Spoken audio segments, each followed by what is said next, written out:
Today, unlike the previous presentation formats, we're going to have an open conversation about Flyte with Istiyak H. Siddiquee. Consider this a laid-back space to discuss about Flyte, be it Flyte's use cases, pain points, and so on. So we want this to be an open-ended discussion, so please ask your questions and feel free to chime in. Let me stop sharing my screen. All right. Let's get started. Istiyak, could you introduce yourself? Hi, I'm Istiyak. I'm originally from Bangladesh. Currently, I'm in Germany. I'm pursuing my master's degree in data science. The official title is MSc in Data and Knowledge Engineer. I'm working in my master thesis, so I was actually trying to parallelize my workload in bare metal Kubernetes cluster.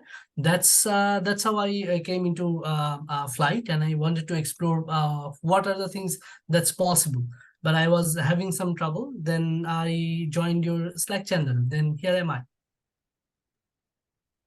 Okay, so could you briefly talk about the use cases within your company that led you to use Flyte? Well, it's not it's not a company. So I'm working my thesis on under a professor. So the use case is basically I have a bunch of data, a bunch of model to train and hyperparameter tune. So it will be more like 72 sets of hyperparameter tuning and model building. So it's a huge amount of tasks that I cannot do on a single machine, let alone my own computer. So I have a bare metal cluster of Kubernetes. Then I was initially trying with Ray, but it's a little bit cumbersome because of the versioning, and it didn't work out properly. Let's just put it that way. So I'm now trying alternatives, basically. Okay. So how are you finding Flyte? So far it's good because but the documentation is a little bit not on that spot exactly. For example, I could not find proper documentation for how to set up in bare metal. That's why I had to come into Slack. But if I have to talk about Flyte as an experience, it was good. I mean, everything works. If I set it up, then I can do parallelizing without any worry. Actually, it's good. So have you been able to deploy Flyte successfully on your bare Yes. metal cluster? Okay. Yes, but not on my official cluster, but on my Minikube cluster that is also running on bare metal. Okay, got it. So does anyone have any more questions? Yeah, David. Yeah, sorry, can't find the button to raise my hand. So yeah, well, again, thank you, Istiyak, for joining. It's great that you're here. So I'd like to dive a little deep on your use case that probably for now it's under the research arena, but I would like to know about you mentioned you need to parallelize some tasks, right? And probably if I ask someone out there on the street, a street full of data scientists, what's your top of mind tool for parallelizing tasks? I don't know if Flyte comes in the list, at least in the first is the first option or not sure. So my question is, have you tried any other tool alongside with Flyte or before Flyte, or why Flyte for this kind of use case or parallel workloads? Yes, that's a great question actually, because as I mentioned earlier, I did try Ray, and it took quite a bit of effort to set up Ray initially. As like when I was successful in setting up Ray, it turned out that submitting tasks in Ray, it's a little bit difficult for me. I tried a lot of combination. Eventually, I was successful, but it was a bit cumbersome. I needed a more flexible way to parallelize. So for example, if I create a dynamic workflow, I can run multiple training jobs at the same time. That's sufficient for me. I don't have to parallelize the algorithm per se. If I can run one tuning in one container, I'm good with that. I don't have any problem. But if I have to run them sequentially, then it becomes a problem. But Ray solved this problem initially, but the cumbersome nature was very difficult to handle, because eventually what will happen is, after I'm done with my thesis, this whole setup, I need to hand it over to other people. So they also need to understand how these things work eventually, otherwise they can't operate. So in that regard, Flyte seems a bit more user-friendly when it comes to programming. Hi, Istiyak, this is Martin. I'm with Union as well. So I have a question for you. I think it's awesome to first of all, to learn, your journey. So, and then the experience with documentation, I think you see a lot of people nodding here. Yes, it's a thing we have to improve. What surprised you in the positive side, when you set up Flyte? What was the thing that you didn't expect but surprised you positively?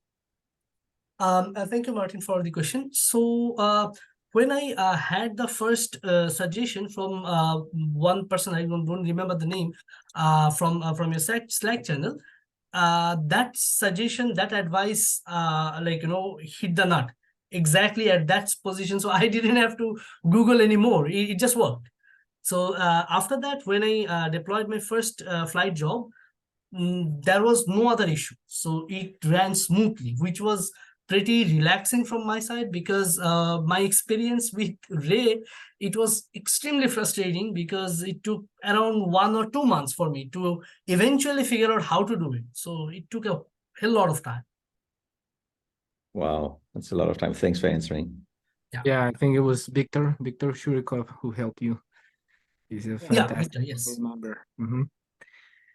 Yeah, the other thing that I was trying also to understand is, in terms of your experience so far, besides the documentation, or well, maybe diving a little deeper on Doc's piece, bare metal, right? You mentioned you're trying to run Flyte, you're running Flyte on bare metal. And I can imagine a number of reasons why is this the case. I don't know, budget. Universities tend to have a certain budget restrictions in terms of consuming cloud resources, etc. Performance. But what is in this case the main type of constraints that drive you to use Flyte on a local Kubernetes environment or on-prem Kubernetes environment? You actually mentioned the point. It's about budget. So we don't have that much money so that I can afford AWS cluster or something like that. On the other hand, the lab I'm working on, so they have 12 or 15, I don't remember the exact count, 15 computers, and only once in a while, 1 or 2 computer get some job. So when I asked my professor whether I can set up a cluster, she allotted me 6 computers. So I said, okay, that's good. I mean, I don't need anything else, actually.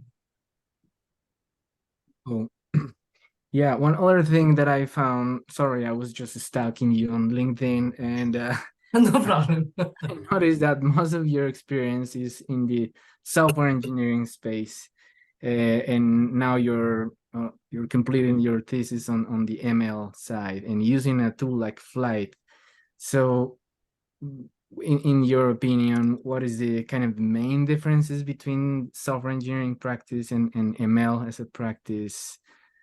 What have you observed so far? I think it's pretty early for me to comment on this because so far, whenever I code, I always keep those software engineering principles in mind. So it's never a notebook for me all the time. No, I try to maintain clean code structure, because eventually, if I have to put it in GitHub and someone stalks me, then they need to understand, okay, this guy knows how to code. It's not like he's just doing some random thing. So are you planning to run any other workflows besides the hyperparameter tuning workflow that you are currently working on? No, only hyperparameter tuning and model training, basically. Got it. Got it. And how so would are you using, sorry, Martin, go ahead. Go ahead, Savita. So are you using any integrations? Because we have Kubeflow to run distributed training jobs or even Ray. So Yes, have you looked at them? Yeah, I'm interested in Ray because I already have seen some what do you call this, documentation, some worked out examples on Ray. Maybe I'll use Ray because I have not got the time to experiment with that. On the other hand, I have experience with Ray, so that will be easy for me to set up. But on the matter of Kubeflow, I'll not experiment with deep learning models. These will be traditional scikit-learn models. So I don't think I need Kubeflow in this case. But yes, I need ML flow, so I will use ML flow. Got it. Great. So Istiyak, if you would give the DevRel team here some feedback and advice about how to expand the reach to find people like you, or for you to find Flyte easier, let's put it this way. What do you think should be done? I mean, now you're in Germany. Do you think meetups, speaking at meetups, is a good thing? What comes to mind that you think would have helped you to find Flyte sooner? Community meetups can help. So, for example, I'm also connected with Data Science for Social Good, Berlin chapter. So we meet once in a while, and I see a lot of like-minded people in one place. Then we chat together and we discuss about a lot of scenarios. I think that can help. Great. And I feel, and what was your journey again? I missed this earlier. You said you read about Flyte. Was this just by proactively searching for a solution, or by just hearing it in a contextual conversation? No, I was actually exploring Airflow, then Flyte and Prefect, all those orchestrating platforms, and Airflow seemed very luxurious on my local computer, and Prefect was okay, but it was not responding properly. Then I came to Flyte, and Flyte worked pretty quickly. Fantastic. So now you're working in research, obviously, but there's also an application to this. If you would, let's assume you would, start your own company and so on and so on. I mean, and you have an engineering project that you want to realize. Do you think, or what do you think is the best way to number one, discover technology like Flyte for people in that situation? I mean, you're in research, you have time, you do research, you figure out what you need. Others need a solution quickly, right? And who are in companies and organizations that might not have enough time to figure out what works. What do you think is a good way to help those teams that are software engineering teams, to David's point earlier, that don't have an ML background, but they have to look across, some other solutions? How can we make sure that they can find Flyte? What do you think?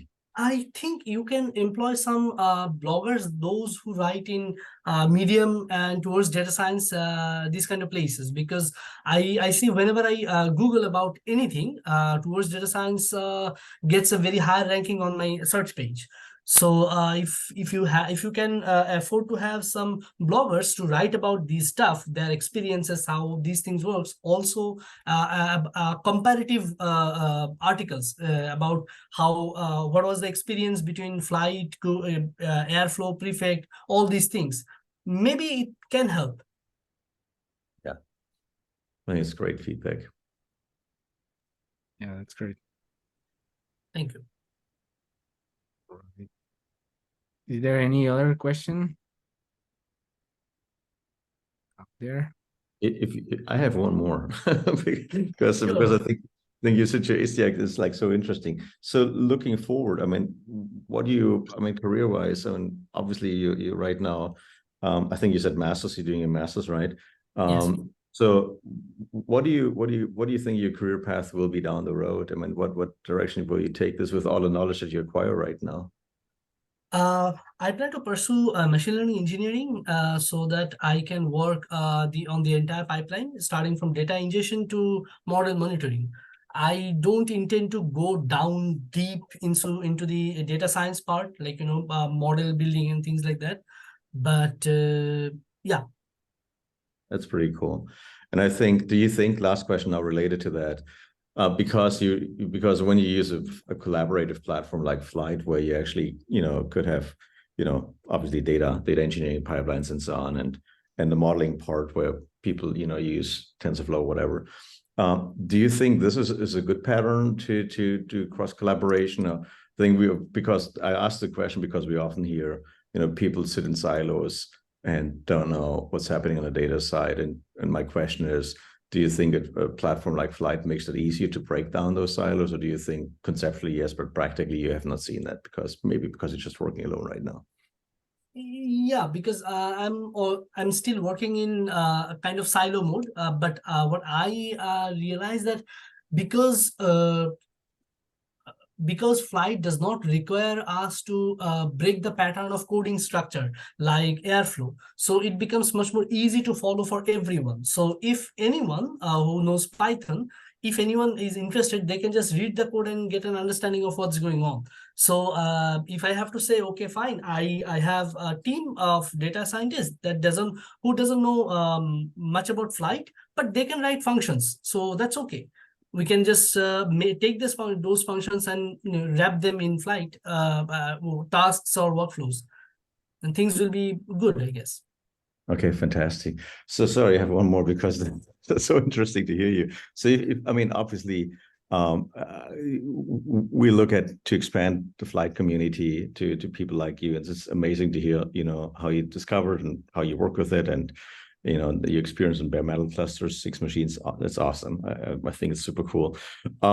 We also have a conversation sometimes about what people are looking for when they search for Flyte. Do you think Flyte, what would you describe Flyte is? Is it, just to give you a couple of options, an orchestrator, is it AI infrastructure, is it data infrastructure tool? How would you classify, categorize Flyte? Right now I consider Flyte as an orchestrator, so that I can give my task, and or Flyte will do a whole lot of orchestration for me, so that I don't have to go inside my Kubernetes cluster with my command line. So Flyte will solve that task for me at this moment.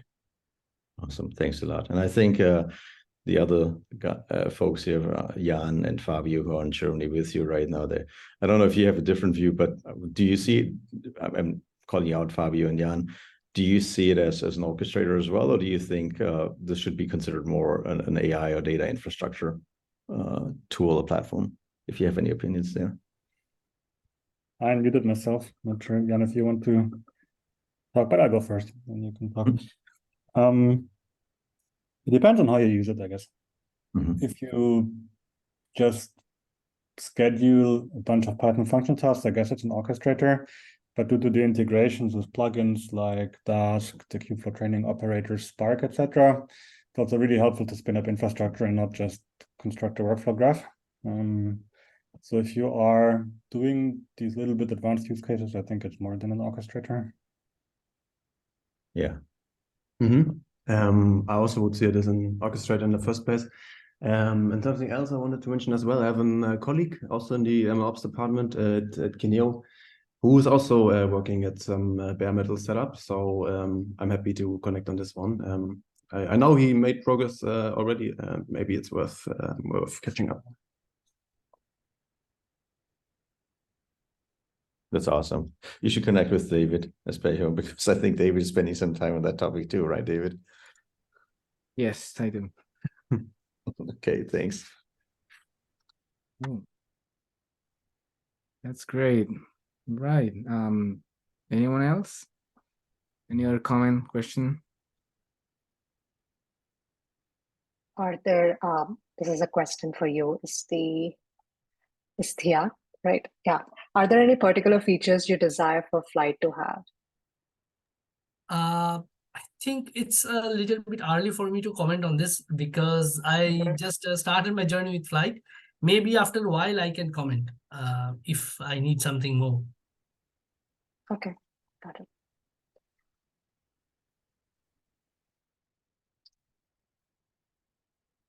All right then.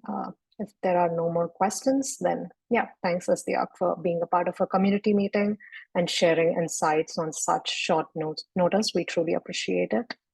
And yeah, that's all for today. The next community sync is on September 5th. If you would like to speak just let us know on Slack. Thank you so much for your time and participation. See you all at the next community sync.